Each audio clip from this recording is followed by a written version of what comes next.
onto knee taping. We'll just demonstrate this one and won't get you guys to practice, but the principles can be applied to any joint. Looking at using a simple crossover tape to block a movement. So you can use that on a finger, IP joint, you can use it on knees, you can use it on elbows, any of your hinge type joints, it works really nicely. So, okay, nice and tall, can I get you to sit just on the edge of there, facing this way? And so just perch your bottom on the edge so your foot's on the floor. So I like taping these with feet on the floor just so it gets a functional feel to it. What you're aiming to do with this, I'll do a medial, I think I wrote on elbow extension, but I think I'll do a medial block just so it comes up well on the video so you guys can see it. So principles are looking at doing anchor top and bottom and then a rigid crossover pattern. And you can do as many crossovers as you like until you get the feeling that you want. If you're looking at trying to block elbow hyperextension, you would start them in a little bit of flexion. Similarly, in knee hyperextension, you start them in a little bit of flexion. For a medial ligament support, obviously you don't want them sitting over here like this as a starting point, but just neutral, comfortable foot position is a good place. So,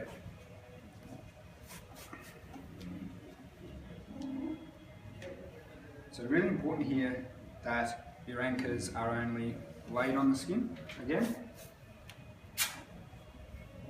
So just follow the shape of the thigh around. So even if your tape doesn't match up, that doesn't actually matter because all we want is for this to be solid so we can stick more tape to it.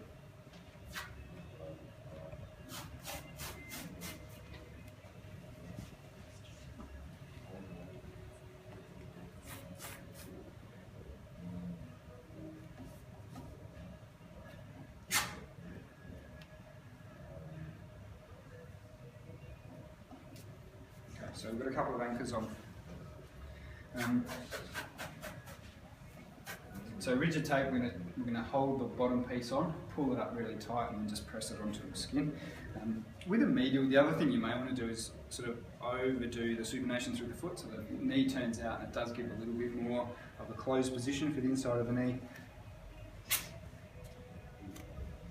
And so think of the structure you're trying to support. So medial ligament runs directly down the side of the knee, so we're going to go straight over the top of that. Probably the thing you want to avoid with any of your hinge joints is taking too much on the bending side, on the opening side, because if we put a big rigid block over here, she's not going to be able to get enough knee flexion.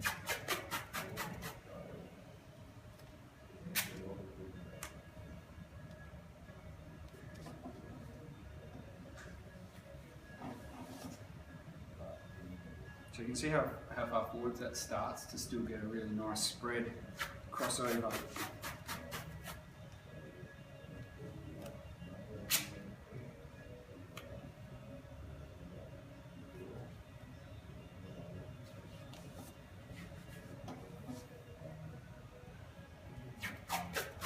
So do those three. Normally just do one single one straight up the middle again to lock them all in place.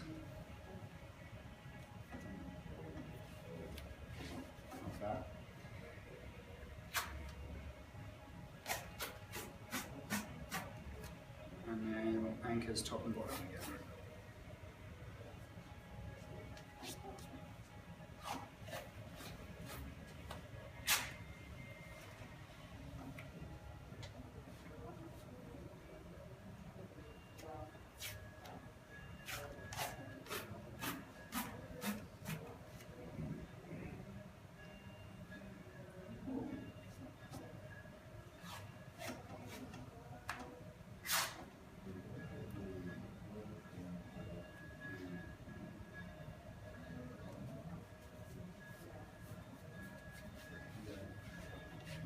So I'd often say to the players after this, don't go bending your knee up for a few minutes to let the tape stick in really nicely. If I can get you to try now, just bending and straightening. So you see how she can, although that's tight across the front corner, she can still pretty much get full flexion. And as you come out towards full extension, you'll feel a little bit of tension in the back of the tape, but it's not actually stopping you in either direction. So they're still going to be able to run and jump, but it's definitely going to give some support to that valgus force. Normally what I do after that is grab some elastic tape.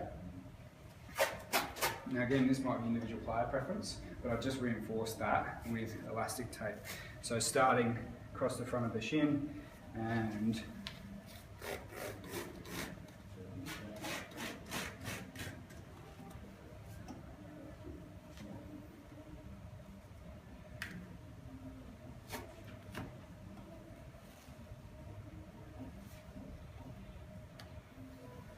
I'm just working with the tape to get some coverage across through there.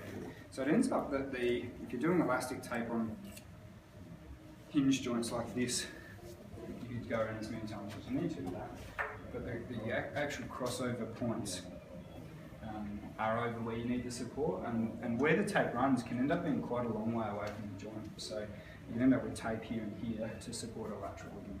And that's okay, because you're just following where the tape needs to go to give it that support.